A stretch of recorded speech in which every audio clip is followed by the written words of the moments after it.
Welcome to Outside of Eden, the podcast. I am Brianna, your host. I'm excited to talk today. I don't know why I'm so excited, you guys. Okay, I'm excited you're here, and be sure to share it with someone you love. If you are new here, subscribe to my channel, and I'm glad that you have found me. Man, this past week has been like a very learning kind of week for me. I've learned a lot within the past week of my life, and that's how the Lord moves. He's always speaking and teaching us and using other people to speak to us, and so it's a beautiful thing how he moves, man.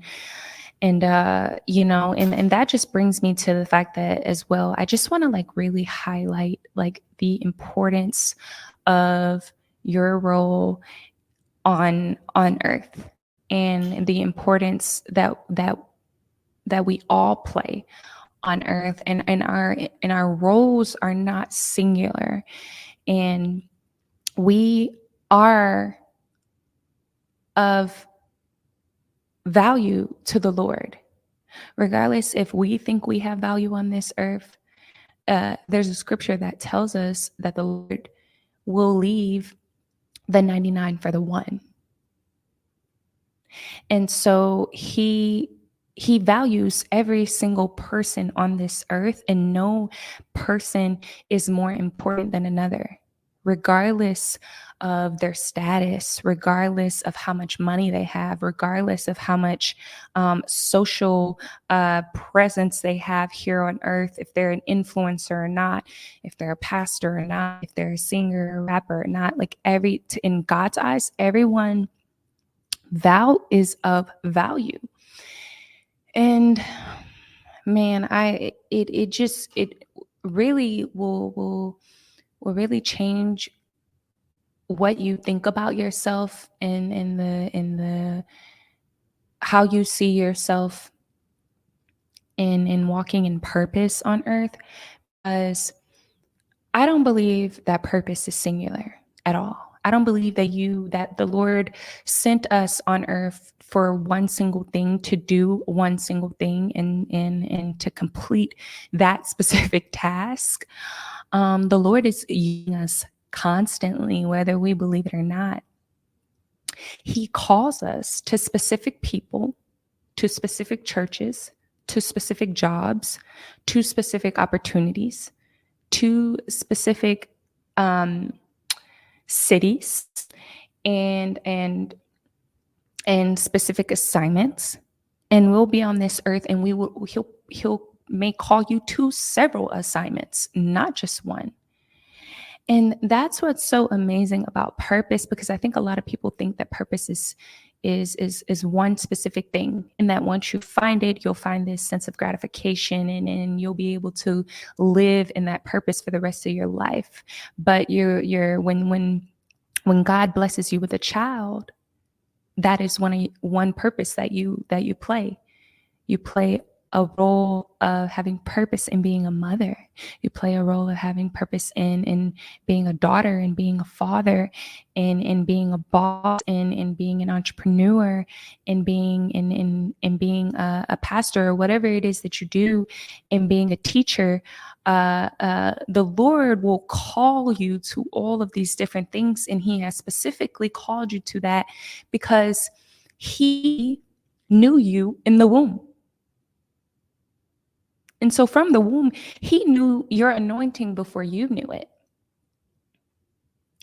And that can easily diminish the comparison tool, the thing that really just cause so much pain in our lives these days, comparing our lives to other people and thinking that other people's lives are better than ours, because there are things that the Lord has called you to that I'm not qualified for. There are things that the Lord has called you to that the highest paid boxer is not qualified for, because the Lord calls us to specific things and grants us grace in that. And Tim Ross is the one who kind of brought this up and he brings it up all the time, but he talks about having grace for things, and that if you go into something with the desires of your heart, and you're just betting on your strength, and you're betting on yourself to get it done because the Lord didn't call you to that, he's like, if the grace isn't there, it's going to be hard to sustain. Because when the Lord has called you to something, it is essentially the Lord's job to sustain whatever he has called you to, whether that's marriage, or he has called you to a family, or he has called you to care for people, or he has called you to teach people, or he has called you to build something to make people's lives better. Whatever he has called you to, he grants grace for the things that he calls us to. And so when we start to step into territory that we don't have grace for, we will be going through so much spiritual warfare for no reason, and accumulating scars and wounds that we could have essentially prevented had we consulted with the Lord about, okay, like, am I called to this? And the Bible does talk about the desires of our heart, and that the man prepares the heart, which means there are things in our hearts that we desire. Like, some people desire to have children, some people don't. Some people desire to be in marriage, some people don't. Some people desire to have a certain way of living. They want like a luxury style of living, and some people want to go live in other countries where luxury is not the essence of life, where people are happy to see rain, and people are living in rainforests and having fresh fruits every day, and their lifestyles are totally different. And so the desires of the heart can also include what we wear and what we want to talk about and the things that we do for fun. All of us have desires of our hearts, and it says that the Lord orders the steps. And so it's crazy because sometimes our desires are not God's desires.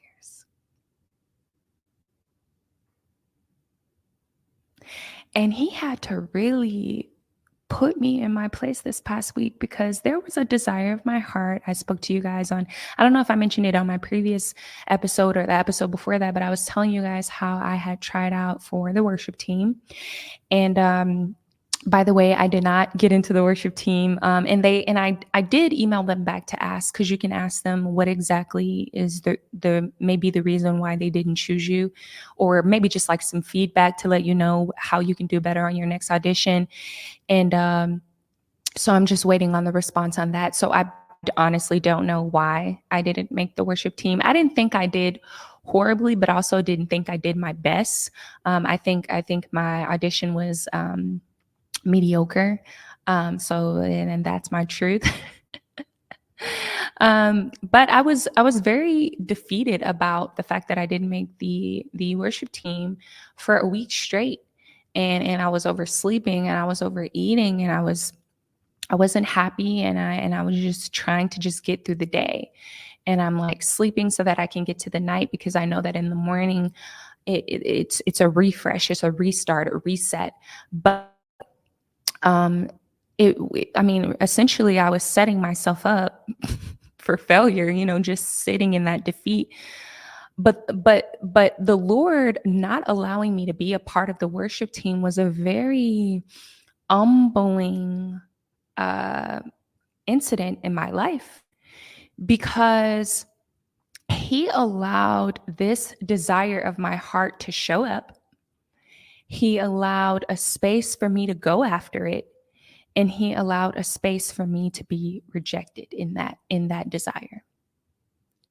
And there will be times when the Lord will reject the desires of our heart. But anything that he is doing in our life is for our good. So, of course, I have a little bit of questioning with the Lord, because I'm like, well, Lord, you know that this is the desire of my heart. And I know that you will order my steps. And I know that if I wasn't supposed to be here, then there wouldn't have even been an opportunity or a door or a space for me to be here in order to pursue the desires of my heart, right? So I'm questioning the Lord and I'm trying to figure out, why, because, I can sing and I do have the desire to worship the Lord, and I do have the desire to sing for other people so that they may be comforted in my voice and in the presence of the Holy Spirit. And he had to reveal something to me. He had to reveal that although something is a desire of my heart, it does not necessarily mean that the Lord desires it for me. Because he created me. He knew me in my mother's womb. He knew me before my mother knew me. And he knows us better than we know ourselves. We be thinking we know ourselves so well. And we be thinking that because we desire something, it is what is best for us, and it is what we are supposed to do, and it is what we are called to do because it is a desire of our heart. Like, I essentially thought that if I desired to be a part of the worship team, well, I must be called to that. Essentially, I desire. But the Lord had to show me that. He had to show me that no, he had to show me that, one, there is a season for everything. He brought me to this Bible verse. I believe it's Jeremiah 8:7, of how the storks and the they know the coming of their time. And storks, I believe they normally come out during the springtime, and they are very committed, faithful birds. and and I don't know in what way they were faithful or committed, but I did small research on them, but they know when they're supposed to be in hibernation and when they are to be out and about flying in the sky. And so the Lord was basically revealing to me that sometimes the desires of our heart, yes, they're set and they're there, but sometimes we are pursuing them in the wrong seasons, when that season may be a season of preparation for that desire. Not necessarily that I'm supposed to be pursuing it, but I am supposed to be in hibernation preparing for it. And preparing for it is not always like literally getting ready, like during research and studying. And sometimes the preparation for that desire of our heart is the work that the Lord has to do on us first before we can be in a place where we are literally living in the desires of our heart.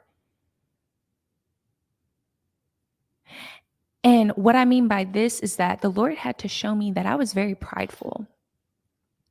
I always thought that I was a very humble person.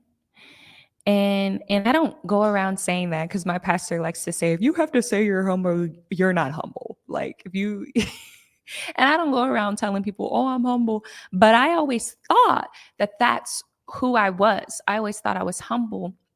But see, the Lord had to show me that there was pride there. I was prideful because my heart was so set on being a part of the worship team that I didn't want to do anything else within the church. And in the email, they're sending in the email, oh, maybe being a part of the worship department as a whole is a better option at this season and time in your life. So they were giving out the option of being a part of the choir or the youth worship team or the young adult worship team. And I'm like, no, like, I want to be a part of the worship team. All of these subsets, I'm not certain what they are. And and it was an humbling thing, because the Lord is like, what? You think that you are too good to be a part of the choir, or you are too good to be a part of another part of the church? When maybe being a part of these different departments will prepare you for where you are trying to go. But you think that you are only supposed to be a part of the worship team, and that is where you're supposed to be. And so you are you are diminishing or putting aside these other places that have been opened and shown to you for your growth.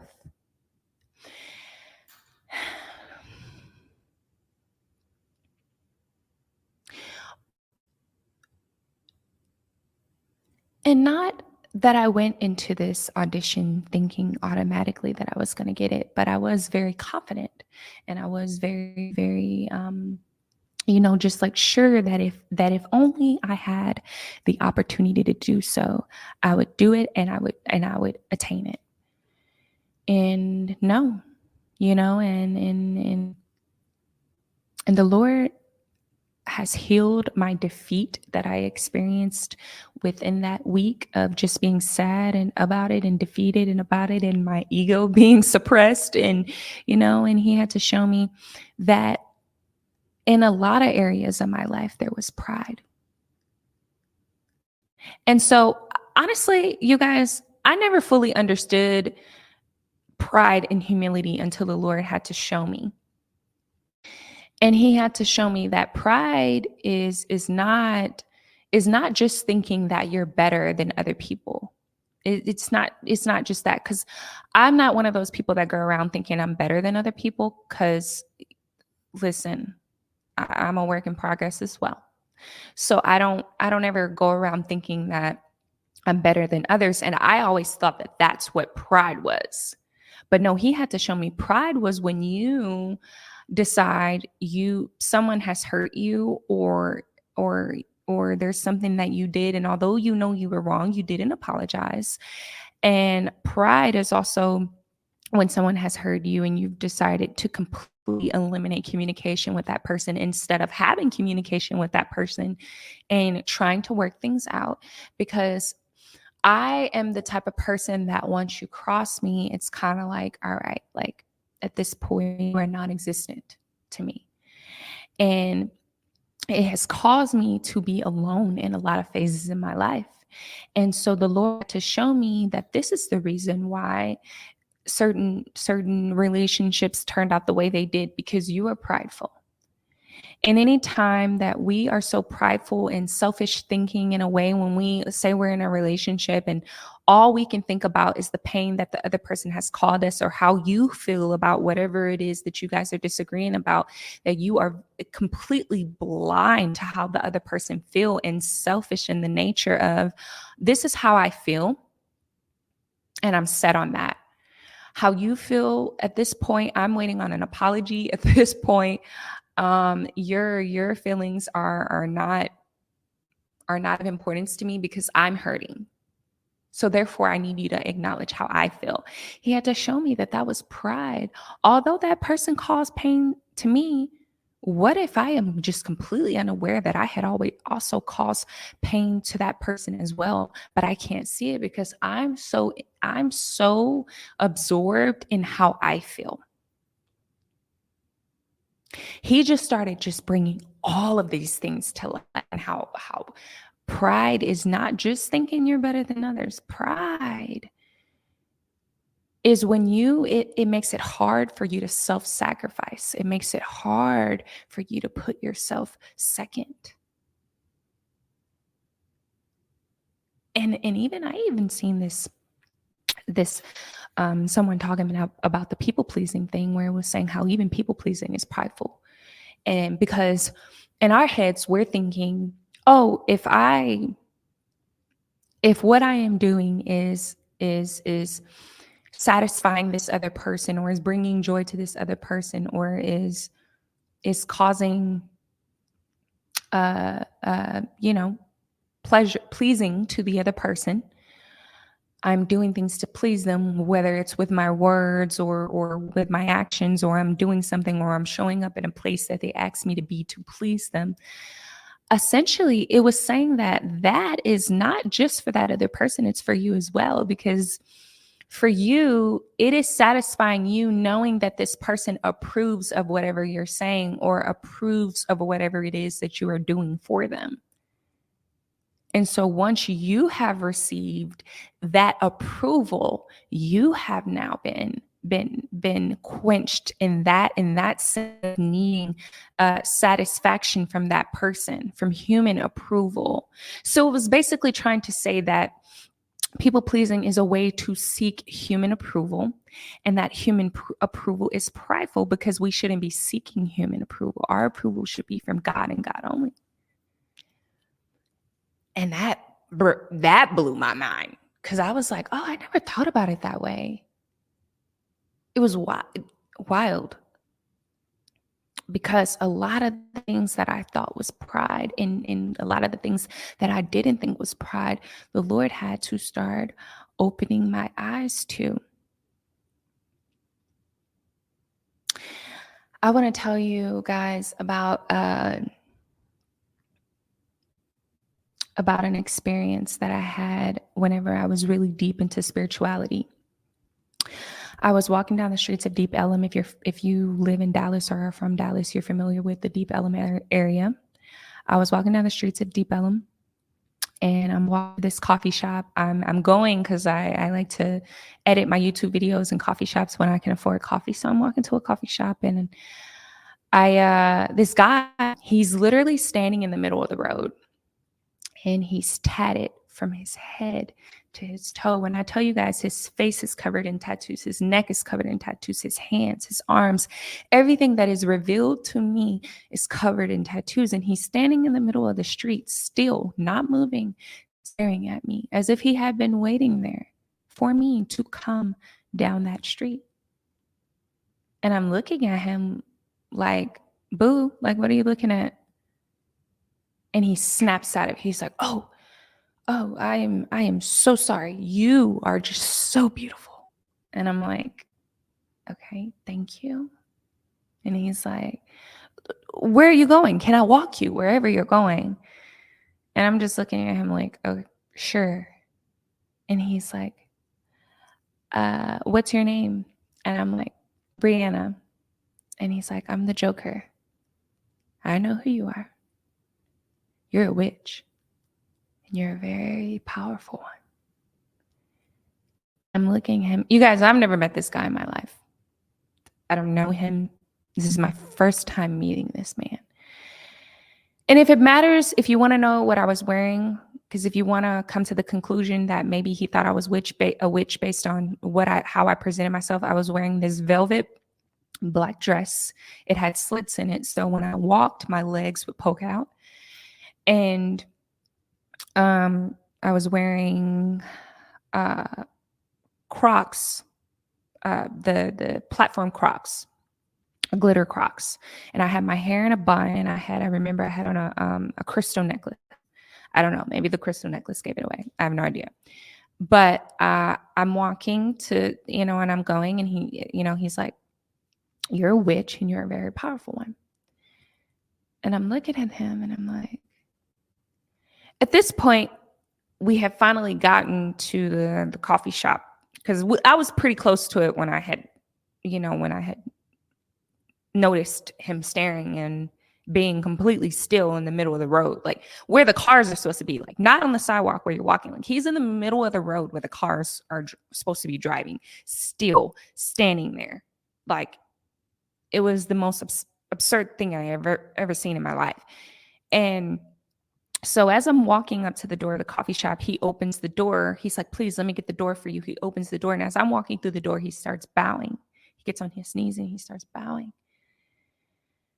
And I said, thank you. And then I didn't say anything. And I went into the coffee shop and went in there to do what I was going to do, to get my chai tea and to start editing my YouTube video, my tarot YouTube video. And the reason I bring up this story is because this was an instance where my pride was being fed. My ego was being fed.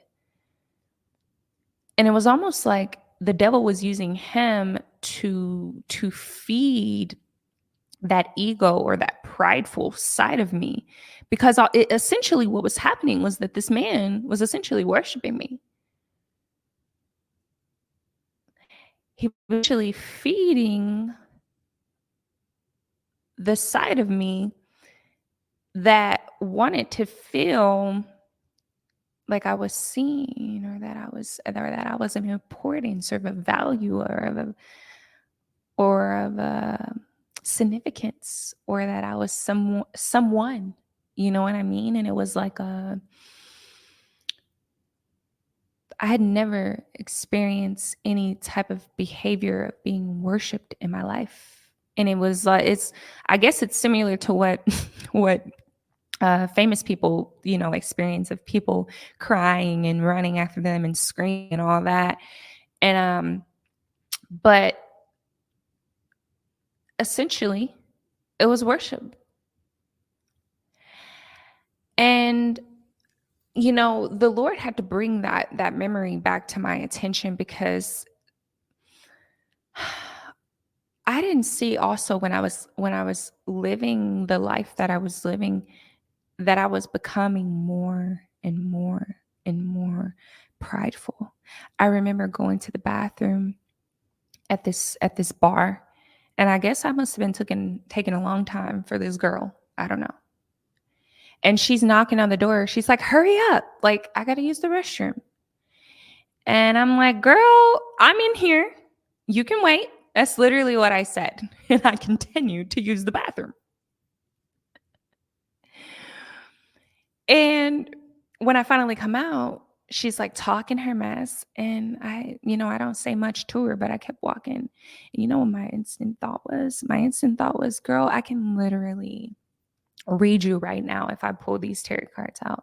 And I can literally cause havoc in your life if I cast a spell on you, or I wish poorly or bad on you. All things of witchcraft, wishing poor on people, wishing bad on people, wanting to cast spells on people and wanting the worst for people, or that's witchcraft. So at that time, I'm starting to process things. My pride is getting to me where I want to start using the world of sorcery to cause bad in people's lives if they crossed me, to cause turmoil in people's lives if they crossed me. And my pride was just getting worse and worse and worse. I remember, and this would be my last little story, and we'll wrap this episode up. I remember being in the strip club. Was I in a strip club? Yes, I was in a strip club. Me and my sister was in a restroom, and I guess they had like a designated stall for the bottle girls or the dancers or wherever, so they can get in and get out. Because sometimes the lines to the bathroom can be long. I'm in the strip club. Me and my sister were using the bathroom, and me and my sister are using the bathroom. So it seemed we've been in there for a long time, but essentially it's two people trying to use the bathroom. And so the bottle girl is banging on the door, and she's like, "Hurry up." And we're like, we're using the restroom. And she's like, "Well, this bathroom, this stall is for the bottle girls. So you need to hurry up." Well, that's pride on her end. Now here comes pride on my end. I'm like, "Oh, you can wait." Because in my head, I'm thinking, "Girl, you're a bottle girl." And she's going off because she's like, "This is our restroom. We have a right to use this restroom when we feel like it." And I come out of the bathroom. I said, okay, like, I'm like, "We're done now." And I'm literally yelling at her. I'm like, "You're a bottle girl. You're a bottle girl. Remember that." Like, I'm literally talking down like to her, as in like, you want to talk all the stuff you're saying to make you sound like you're better than us. But remember, you're a bottle girl. And it was wild, to think now on that instance. Then I really thought that I was better than her because she worked at a club and I didn't. It's crazy because I never assumed that I was prideful. I never thought I was prideful. I always thought I was one of the most humble beings that walked on planet Earth, because it's not. I used to think It's about how I showed up. Like if I wasn't dressed down in designer or overdoing it or loud or you know what I mean, or boastful about myself, or I'm thinking, oh, yeah. But no, their pride was a spirit that was working in my life. And he had to humble me, because if he didn't, I would not be prepared for the places that he is calling me to go to. If he didn't humble me and show me that I was prideful, I would not be prepared for the calling that he has on my life to be, for the calling that he has on my life to be a mother. The, I would essentially destroy my relationship, because I'm so prideful that I can only see me, and see how me feels, and not be able to see, okay,